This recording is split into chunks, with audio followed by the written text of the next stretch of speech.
자, 가볍게 한 분 좀 때리고 가겠습니다. 이상민 의원. 이분 참, 나 민주당 경선할 때부터 그냥 진짜, 어휴, 경선할 때도요, 선관위원장으로서 너무 편파적으로 했던 사람, 대표적인 사람 아니야. 최근에 그 이재명 후보가 그 팬카페 이장직 뭐 내가 맡을 거잖아, 뭐 이거 이장 한다잖아, 이거에 대한 비판을 해. 무슨 인성이 이따위예요? 이재명 지사가 이 제명인의 마을 이장하겠다고, 이거는 그냥 지지자에 대한 일종의 격려에 가까운 거지. 그러니까. 내가 이장이 대통령 대신해야 하는 무슨 주요 공직이야? 근데 여기에 대해서 이상민 의원이 방송도 또 MBN이야, 또 MBN 나와가지고 이재명은 대선 패배 장본인이고 팬클럽 활동도 자중해야 된다, 이런 이야기 하는 거 보면서 지금은 나설 때가 아니라 뒤로 물러나 쉬면서 자신을 성찰해야 할 때다. 이게 무슨 심리일까요? 넓으신 포지. 아까 이게 좀 샘나시나 이런 바람이 지금 보니까 제명 말 어제 10코만 넘었던데요. 예. 그죠? 맞아요. 그 19만 저는 14 푸나님의 그 역할이 엄청 컸던 것 같은데, 이게 다 자발적으로 이재명 후보가 사실 낙선을 했지만 석패였고, 사실상 그 낙선한 이유에 대해서 민주당에 있는 많은 이 의원들이 제 역할을 못했다라는 비판이 굉장히 많지 않습니까?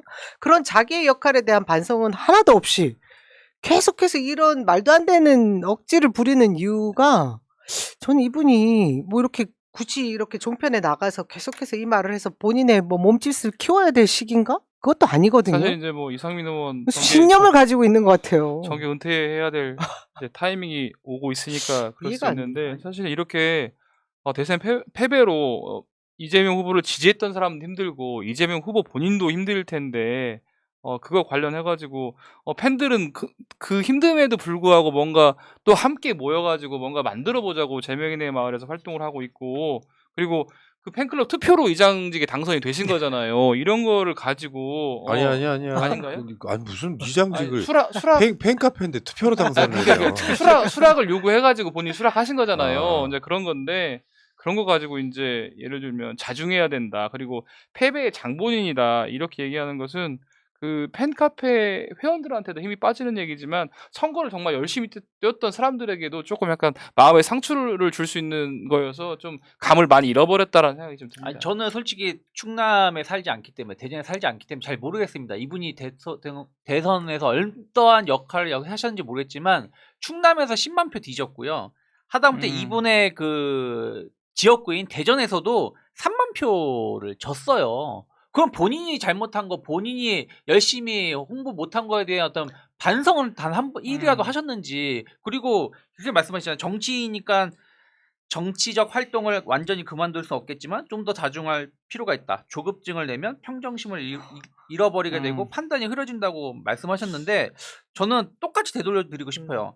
그 국회의장이라는 목표에 너무 조급하게 하시지 마시고 좀 민주당 개혁이라든지 이런 거에 좀 힘을 써 주시는 게 현재 맞지 않을까 저는 생각하고 있습니다. 정치권에서는 이제 이상민에 대한 일부의 이야기가 뭐가 있냐면은, 이게 원래 또 이분이 또 자유선진당에 있다 들어오신 분이야. 열린 우리당에 있다가 자유선진당 갔다가 다시 들어오시는 약간 철새과란 말이에요. 이분이 지금 국민의힘에 가고 싶어서 안 달랐다는 얘기도 있어요. 실제로. 그러니까 우리가 말하는 수박이라는 게 그런 의미거든. 저쪽에 내놔도 전혀 안 부끄러우신 분들이 꽤 있어, 솔직히 말해서. 이거는 저는 이제 그거는 뭐 이쪽 진영과 저쪽 진영이 딱 구분된다고 생각하지는 않습니다. 여러분들이 말하는 수박 중에는 우리가 필요해서 영입한 사람도 있어요. 왜냐하면 우리의 힘만으로 집권을 하기에는 인재풀이 부족하니까, 예를 들면 저쪽 결인 사람을 일부 능력이 있어서 장관으로서 김대중 대통령이나 노무현 대통령 때, 한덕수도 그런 케이스인 거예요.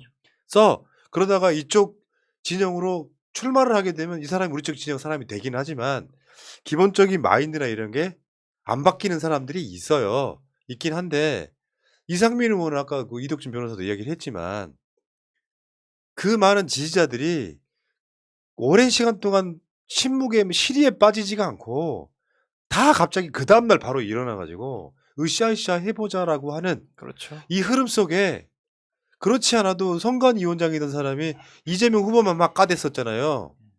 저런 선관위원장 이 선관위가 민주당 선관위가 공평하게 할 수 있을까 할 정도였던 정도 사람이 좀 나서고 싶어도요. 최소한 이런 건 끼어드는 게 아니야. 인간성 보이잖아.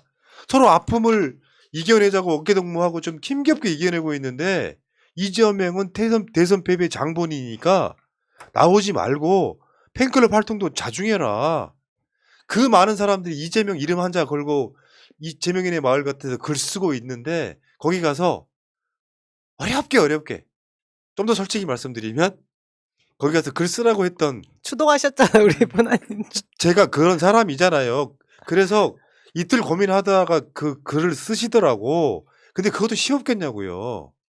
근데 여기서 이런 식의 인성 보여주면은 이 사람이 국민의 힘인지 꼴 보기 싫어도 여기서 나서면 안 된다고. 이상민 같은 사람들 국민의힘 가고 싶은 거 아니면 부끄러운 줄 몰라 진짜.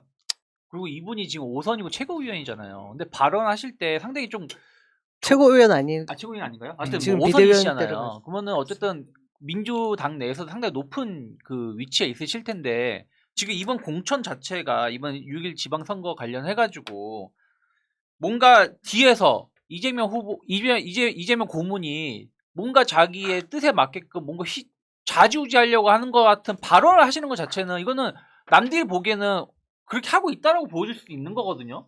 이거 진짜 이거는 이렇게 말씀하시면 안 된다. 저는 방금 전에 푸나님 말씀하신 것처럼 이상민 의원이 정말 다른 뜻이 있지 않을까라는 생각을 좀 해봤어요. 지금 5선이시고 연설이 있는 상황에서 이제 다음 또 총선까지 쉽게 못 내다보는 뭐 이런 상황으로 보이는데 그렇다고 하면 저쪽에 좀 더 웃는 모습 보여줘서 뭐 기회를 생각하시나라까지 생각할 수 있는데 그런 의원이 아니기를 바라서 이런 말씀은 함부로 사실 이재명 후보가 제가 부족해서 졌습니다 이렇게 말하는 것은 사실 유래해주는 거잖아요. 자기 지지자들에게. 근데 그게 아니라 의원이 대선 패배의 장본인은 이재명이다 이렇게 말해버리면 이게 지금 서로 지지자들이나 그 이재명 후보한테 욕하는 거지 이게 무슨 힘이 되고 무슨 도움이 된다 이런 말 하는지 진짜 모르겠어요. 이 양반이 민주당이라는 원팀에 대한 개념이 아예 없는 사람인 거죠. 이 당에 대한 애착이 없는 거지. 이재명은 개인 이재명도 있지만 민주당의 가장 강력한 자산인 것도 있거든요. 그렇죠. 그러면 내가 지지하지 않았더라도 어느 정도 이걸 지지를 해줘야 되는데 그냥 나는 뒤끝 남아있는 이낙연 개요 같은 느낌이잖아요. 이게 그렇죠. 기분 나쁜 거야 이게. 그래서 이 재명인의 마을 더 홍보를 해드리려고 받아가지고. 지금 여러분 우리 화면 한번 보여주세요. 여기요? 그 뒷면에 이재명 후보가 돌려? 나 지켜보고 있다 하고 지금 짠. 사진이 있어. 그러니까 패널들은 이재명 후보 사진 보면서 저도 한번 굉장히 조심해요. 저도 한번 보여주세요. 아니 이상민 예. 의원님 딴 것도 아니고 여기는 재명인의 마을이에요. 그 재명인의 마을에 글 쓰신 걸로 이러시면 안 되죠. 자 다시 재명인의 마을 앞으로 해주시고. 네. 이재명 후보는 우리를 지켜보고 있고. 자, 이재명 이상민 하셨어요? 아니 저는 사실은 네이버를 안 외지인이에요, 써가지고 가입하려고 했는데 이게 비밀번호를 오랜만에 했더니 안 되는 거예요. 그래서 짜증 나는데 저는 이 발언 때문에 오히려 더 재명인의 마을에 가입자가 폭주할 거라고 생각을 했어요. 아마 새날 방송 보신 분들도 열받아갖고 더 아마 가입하지 않을까 싶어요. 그래서 지금 아쉽게도 아직도 20만이 안 됐어 지금. 아니 넘었다고 아까 19만 7천 와, 명밖에 안 그래요? 됐어. 지금 몇 분만 가서 이렇게 꾹 눌러주시면은 20만 금방 만들 수 있을 것 같습니다. 이상민 의원 때문에 더 빡치잖아. 근데 지금도 엄청나게 빠르게 그 회원수가 늘고 있는데 언론에서는 정말 안 다루더라고요. 그러니까 다시 한번 봐요. 여러분 잘 생각해요. 지금 방송 안 들으셔도 돼요. 여러분들 네이버 앱은 웬만하면 있으시잖아요. 없는 사람은 말고 나는 네이버가 이재명 100만 카페 만드는 것보다 더 싫다 하시면 하지 마. 네. 하라고 말씀드리는 게 아니고 네이버 앱 까셔도 되는 분들은 네이버 앱을 까셔가지고 재명인의 마을을 검색하시면 돼요. 물론 카페 앱이 따로 있어요. 근데 일반 네이버 앱으로도 가능해 사용은. 그렇죠. 그래서 재명인의 마을을 검색하셔가지고 회원가입 눌러. 좀 더 바라면 가입 인사도 하고 댓글도 달아서 등업도 되시고 거기까지 안 바란다니까. 가입자만 눌러도 상관없잖아요. 그건 쉬워. 만들어갖고 오늘 중으로 20만 만듭시다. 이상민 때문에 꼴 보기 싫어가지고 나는 꼭 20만 만들고 싶네 또. 그러니까요. 20만 넘으면 몇 이상민 자리 안 후보가 남았어요. 스파 기자회견 20만 해야 명 돼요. 되게 얼마 안 남았으니까 여러분들 빨리 들어가셔야지. 20만 명 안에 들어갑니다. 제가 여러 번 말씀드렸죠. 네이버 카페라고. 네. 카페는 다음만 있는 줄 알지만 네이버가 훨씬 커요. 네이버 카페로 가셔가지고 지금 제가 실시간 보고 20만 되면 방송 중에 알려드리겠습니다. 오랜만에 로그인 하시고 그냥 가입 한 번만 눌러주시면 되겠죠. 네. 꼭 한번 해줘요. 이상민 때문이라도 가입해줘야 돼요, 여러분들. 이렇게 홍보하니까 이제 실제로 온라인 말고 오프라인 상의 제명인의 마을 카페 생길 수도 있겠는데요. 예. 마을 하나 짓죠. 아니 정 안 되면 꼴 보기 싫으면 저 상골 하나 사가지고 네, 만들어. 거기서 대전에다 지을까봐 대전에다가. 대전에다 상민 옆집에다 지역구에. 지어버리고 다니야. 씨. 정말. 자, 재명인의 말 가입 좀 해주시고요. 예, 계속 합시다. 계속 하면은 대선은 아직 끝나지 않았다. 그 분위기 만든 게 개딸들이라니까. 네. 그러니까 졌다. 끝이다. 상당히 이 슬럼프가 이게 아니었으면은 제가 봤을 때 지금도 진행 중일 거예요. 새날 방송 안 하고 있을지도 몰라. 근데 단 며칠 만에 일어서게 만든 분위기. 대선 아직 끝나지 않았다. 연장전이 있다. 지방선거다. 그러니까 이게 잠깐 쉴 틈이 없는 거예요. 지방선거로 잘 치러야 윤석열의 폭정을 막아낼 수 있다고 하는 일종의 대선 연장전. 그리고 윤석열의 레임덕을 촉발시킬 수 있는 게 대선에 민주당이 이기는 거. 윤석열이 폭주할 때 지방선거까지 대승을 해버리면 윤석열 거침없이 갑니다. 윤석열의 폭정을 막아내는 것. 이재명을 대통령으로 만들지 못했지만 윤석열의 폭정을 막아내는 그나마 바리케이트 하나 더 있는 거예요. 그 지방선거인데 그 분위기를 지금 민주당이 뭐 어느 정도 타고 있기도 한 것 같고, 그리고 지금 최근에 나온 이야기 중에 내가 들은 정보이기도 하고 보도들이 나옵니다. 이제 민주당 내에서 검찰개혁 반대하는 국회의원들 사실상 거의 없다 이제. 그게 아까 말한 그 긍정의 에너지를 주고 있는 개딸 양아들들이 국회의원들한테 쌍욕을 보내는 게 아니고 힘내세요, 고맙습니다, 멋져요, 이런 것들 하면서 분위기가 많이 부드러워지고 좋아졌다는 거예요. 그 포지티브한 에너지를 갖고 민주당이 지금 지방선거를 임하고 있는 것이다. 이게 보면 참 우리가 그들한테 도움 준 게 아니라니까. 내가 늘 하는 말이지만 그들 때문에 우리가 힘이 생기는 거잖아요. 맨 처음에 지방선거 있기 전에는 대선이 있은 다음에 바로 지방선거가 있으니까 있다고 생각하면서 대선 그대로 지방선거라고 갈 거라고 생각을 했잖아요. 근데 대선을 지고 나니까 불안했어요. 아, 이거 큰일 났다 정말. 이번에 대선도 지고 지방선거까지 참패를 하겠구나 해서 아쉬웠는데, 이제는 이 인수위원회랑 윤석열 당선자가 하는 짓을 보면 아, 이거 이번 지방선거에 희망이 있구나라는 생각이 들어서 다행이고, 특히나 이제 뭐 말씀하시지만 우리 저번에 그 경기지사 선거의 슬로건은 이재명을 지키자 뭐 이런 거였잖아요. 앞으로 경기지사 선거에 좀 관심 가지고 이재명을 어떻게 다시 살려낼지 좀 이렇게 청취자들이 좀 관심을 가져야 될 것 같습니다. 그리고 저는 이번 지방선거에 우리 뭐 몇 곳이라도 특히나 수도권에서 승리가 진짜 중요한 게, 우리 이게 역대 대선 참패 이후에, 그러니까 패배 이후에 새로운 당원들이, 신입들이 이렇게 희망을 불어넣으면서 대거 처음이죠. 입당을 한 게 그렇죠. 처음이고, 그건 아마 역사에도 잘 없었던 일일 것 같아요. 그들이 정치적 효능감을 느끼게 해줘야 돼요. 내가 이렇게 참여하고 직접 참여를 하면 바뀔 수 바뀌더라. 있구나라는 걸 보여줘야 하기 때문에 민주당이 더 노력해서 진짜 음. 이번 지방선거를 승리로 이끌어야 된다. 그분들이 물론 끌어주고 있는 음. 힘으로 지금 여기까지 왔지만 이후부터는 우리 기존의 정치인들이 더 노력해야 된다. 그렇게 생각해요. 그래서 이제 사실 경기지사 후보를 뭐 민주당에서 내야 될 텐데, 그 경기지사 후보 낼 때도 그 효능감을 느낄 수 있도록 어떻게 하면은 새로운 입당한 사람들이 자기의 의사가 제대로 민주당의 의사결정 구조에 반영되는지를 좀 보여줄 수 있도록 제도를 좀 정비해야 될 것 같아요. 그래서 권리당원을 이제 대선 끝나고 곧바로 입당한 뭐 1개월 이내 이런 걸로 권리당원 다 자격을 주자라고 했는데, 사실상 그게 힘들다고 하는 게 그 뭐 숫자도 그렇고 뭐 잘 되지 않는다고 해서 지금 아마 처리가 쉽지는 않은 것 같더라고요. 근데 말씀하신 대로 좀 제도 정비해서 할 수 있을 것 같다는 생각도 들거든요. 특례 조항 만들면 되잖아요. 그러니까 예. 당원당규를 좀 만들어서 했으면 좋겠는데, 아마 그분들도 요구는 빗발치고 있는 것 같습니다. 그런 뭐 거를 기대하고 왔을 텐데, 좀 그런 기대를 저버리지 않도록 좀 당에서 좀 조치가 있었으면 좋겠네요. 그러니까 이상민 의원 같은 사람들이 민주당에 많이 없어야 민주당이 발전하는 거예요. 아무것도 아닌 것 같지만 뭐 싫은 소리, 바른 소리, 입 바른 소리 하는 뭐 내부 비판 이렇게 추앙 받아서 막 나름대로 언론에 뜬 사람들 있잖아. 박용 박용진, 땡, 조, 이상민, 조웅 땡. 땡 이렇게 있잖아. 이런 분들. 그런 캐릭터가 전혀 필요 없다고 생각하지는 않습니다만 내부적으로 안에 있는 어떤 것들을 모아내고 하는 화합형 정치가 맞습니다. 지금 시대에 요구되는 것이기 때문에 저는 그렇게 봐요. 누가 그런 글을 썼더라고. 나는 누구누구 타도 투쟁 반대밖에 안 해봤는데 지금 아까 그런 2030들한테 그런 걸 보면서 정말 감동이 깊었다. 실제로 효과가 더 커요.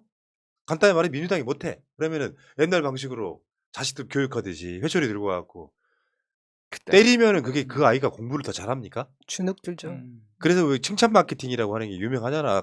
칭찬은 고래도 춤추게 한다. 그렇죠. 꽃으로도 때리지 마라 이런 말이 있어. 그렇게 하니까 이게 아마 그 비슷한 이야기 조금만 해드리면 뭐냐면은 정치인들이라는 게 얼토당토 아는 걸로 뭔가 사람들한테 알려지는 경우 있잖아요. 나는 검찰개혁 찬성하는 사람인데 반대한다고 알려져서 온라인상에 막 때려. 그렇다고 그런 사람들 고소고발할 수 있어요? 근데 억울하면 당하는 대로 그냥 몰러 가버리는 거지. 그러니까 의원실도 거기에 대해서 상당 부분 예민해져 있을 거 아니야. 의원실로 막 전화가 빗발친단 말이에요. 무슨 국회의원은 검찰개혁 찬성합니까 안 합니까? 근데 업무가 마비될 때 전화가 와. 그러면 그쪽 대응이 아이고 우리 찬성합니다라고 하겠어요? 불친절하게 나갈 수밖에 없을 거 아니에요. 그런 식으로 하면 정치 시너지가 안 나요. 찬성해 주실 거죠? 후원금 1,400원 보냅니다 같은 거 해봐. 하고 싶어 하잖아요. 지금 민주당에서 그 보도 나오는 것도 그렇고 뭐 제가 어제도 방송했던 것도 그렇지만 검찰개혁 반대할 수가 없어요. 지금 현재. 검찰개혁 반대한다고 알려진 사람들 다수는 지금 찬성론으로 돌아섰거나 원래 찬성론자였어. 그거를 이제 일부 사람들이 뭐 누구는 반대하네 같은 걸로 막 선동해갖고 악마화 시켜놓고 계속해서 악플을 달아대고 그런 방식은 옛날 사람들인 거야. 그런 사람들 우리 방송 내에도 있어. 말도 안 되는 가짜 뉴스를 가져와가지고 분열을 조장하는 분열을 거죠. 조장하는 사람도 있다고. 난 그게 정말 우리 쪽 사람만 아니면 진짜 한테 쥐어받고 싶다고. 수도 없이 알려줘봐야 못 알아먹는 거예요. 예를 들면 이런 거예요. 그 진성준 의원이 어제 정책논문 나와갖고 본인은 원내수석 부대표야. 저쪽하고 그거 협상해야 되는 사람이라고. 찬성한다고 이야기했어. 이야기하고 나서 뭔가 답을 못하면 제 수박이네. 제 반대론자네. 계속 그런 식으로 엮더라고요. 나 이 사람들 다 경질시켜버리려고 그랬었거든. 계속 설명을 해. 상황 설명을 해. 그 이야기가 박홍근 원내대표가 한 말 되게 유명히 알려진 말 있잖아. 내 정치생명 걸었다고. 검찰 개혁에 대해서. 근데 그럼에도 불구하고 끊임없이 이미지화시키고 저 사람 반대하는 걸 이미지화시키고 하는 사람들이 일부는 우리 쪽 세력일 거고 일부는 저쪽 세력일 가능성이 되게 높아요. 거기에 속아 넘어가지 마시라는 거죠. 여러분들이 지금 검역하고 다니고 있는 국회의원들 다수는 그러니까 반대하는 사람이 반대의 목소리를 노골적으로 낼 수가 없는 상황이에요 지금. 그러니까 대개 다수의 국회의원들 중에 반대하는 사람이 속마음은 있겠지만 겉으로 반대하는 사람이 사실상 없다고요. 반대하는 게 아니라 방법론 갖고 서로 싸우고 있는 거예요. 그거는 좀 알고 계시라는 말씀 드리고 싶어요. 일단 거기까지. 어쨌건 지금 민주당이 그 에너지를 받아서 지방선거까지 지금 가고 있다. 근데 지방선거가 이제 많이 남은 게 아니기 때문에 빨리 서울시장 경기도지사 후보 확정해가지고 그 후보로 원팀 해가지고 꼭 으쌰으쌰 해야 된다고 생각하는 거지. 진짜 뭐 지방선거 이제 2달 남았다. 2달 남. 조금 안 남았죠. 6월 1일이니까. 6월 1일이니까 2달 좀 안 남은 거잖아요. 자, 그 분위기가 아까 변호사님이 말씀하신 것처럼 처음에는 만약에 그러니까 결과가 이제 한 4만 표로 지기 전에는 대선을 빼앗기면 지방선거도 빼앗긴다라고 했지만 24만 표로 지고 나니까 그 아쉬움감 또 우리 쪽에 안 찍었어도 이재명 후보를 안 찍었어도 아 이게 잘못 찍었구나라고 하는 사람들이 많기 때문에 진짜 준비만 잘하면 저는 분법만 잘하면 좋은 결과 볼 수 있다 생각을 하고 있습니다. 이제 졌다고 쭈뼛쭈뼛 하듯이 막 못 나오고 이런 네. 분위기라기보다는 서로 막 참여해서 내가 할게 좀 해가지고 그런 모습으로 붐업시켜가지고 조금 일으키면 그 우리가 하는 노력도 있지만 윤석열이 또 의도치 않게 붐업 시켜주는 게 있으니까 결과가 좀 괜찮을 것 같아요. 자, 그리고 정성호 의원 말은 그런 겁니다. 정성호 의원의 그 정성호 의원 자체가 이재명 지사의 최측근이니까 그렇게 알려져 있으니까 실제로는 정치적 동지 측근이라고 보기는 어렵습니다. 저는 이재명 지사의 진짜 측근은 성남시장 때부터 지금까지 온 사람 한두 명 몇 사람을 제외하고는 국회의원급 되면 측근이라는 표현보다는 정치적 동지다 이렇게 보는 게 맞을 것 같은데 이제 제가 이 방송을 지금 그 이야기를 3번째 정도 하고 있는데 송영길 대표를 김남국 정성호 의원이 뭐 가서 만나고 와서 송영길 대표가 서울시장 출마를 하기로 했다라고 하면 이재명 후보의 마음이 송영길한테 있다 이런 식으로 오독하는 건 정치를 잘 모르시는 거다. 그러니까 간단히 말해서 송영길이라고 하는 거물 정치인을 생각을 해보고 계산을 해보니 출마하는 것도 좋은 점이 있다. 그래서 나서 달라라고 부탁을 하는 건데 그렇게 따지면은 이제 지금 민주당의 정치인도 그렇고 지지자들도 그렇고 송영길이 들어오면 전략 공천 되는 거냐? 그게 아니라 정성호 말도 마찬가지인 거예요. 당연히 공천, 그러니까 경선을 해야 된다. 붐을 일으키려고 하는데 사람들 나가려고 하는 사람들 다 무시하고 이 사람 공천한다 이건 말이 안 되는 거죠. 그러니까 이재명 후보의 마음에 송영길이 있고 김동연이 있다가는 사실상 그걸 이용해 먹는 사람들의 이야기인 거고 그렇게 되면 이재명 후보를 오히려 더 나쁘게 만드는 그렇죠. 안 좋게 만드는 상황이 될 수밖에 없다는 거죠. 사실 이재명 후보가 이렇게 선수로 뛸 수 없잖아요. 근데 선수로 뛰고자 하는 사람들은 후보 마케팅을 할 수밖에 없는 것이고 그런 현황에 있는 것이지 지금 마쿠 정치하듯이 뭐 민주당의 그 큰 자산이고 방금 전까지 대선 주자였던 사람이 마쿠 정치하듯이 누구 시켜갖고 너 나가라고 해, 누구 시켜서 너 나가라고 해 하는 것은 뭐 있을 수 없는 일이죠. 네. 자, 어쨌건 지금 이제 빨리 예비 후보 등록이 방송하는 이 시점에 내일까지거든요. 서울시장 네. 그러니까 그런 후보. 상황이기 때문에 이제 등록된 사람들만 갖고 이제 뭐 어떻게든지 뭔가를 지지고 볶고 해야 되는데 저는 개인적으로 가장 쓰임새가 중요한 게 정봉주라고 생각해요. 개인적 친분 때문에 하는 말 아니에요. 나는 개인적 친분이 있어도 정봉주 의원이 서울시장 나가면 안 된다고 생각해서 나가지 말라고 하는 사람이에요. 정봉주를 잘 활용해야 된다는 거야. 그게 이변이 일어나서 후보가 될 수도 있겠지만 정봉주라고 하는 캐릭터를 잘 활용하지 않으면 맹숭맹숭 경선 때 주목 못 받으면요 본선 진다고.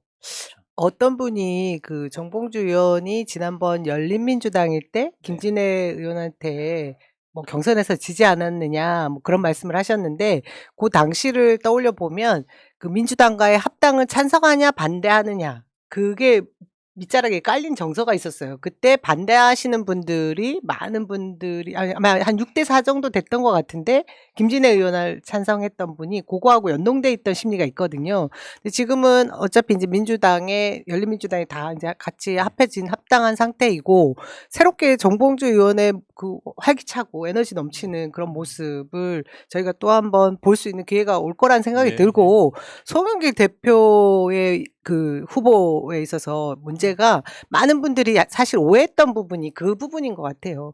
추대를 원하지 않느냐. 이것 때문에 당내에 있는 그 기존의 의원들이나 서울에 있는 의원들이 추대로는 이 서울시장 뻔하게 진다. 뭐 이런 것 때문에 계속 반대를 했지만 경선한다고 말씀하셨고 또 이제 좋은 후보들이 내일까지 푸나님 말씀대로 이제 후보 등록을 하면 진짜 붐업 시켜서 저는 그래서 정봉주 의원님이 네. 진짜 예비 후보 등록하시고 붐업 시켜주면 좋겠다는 생각이 프로님 듭니다. 반대하신다는 저는 재밌을 것 같아요. 예. 정봉주 의원님 의외성이 굉장히 중요하잖아요. 재밌을 것 같아요. 아니 그러니까 나오고 있는 자원이 한정적이에요. 예. 근데 지금 딱 간보는 분위기잖아요. 실제로.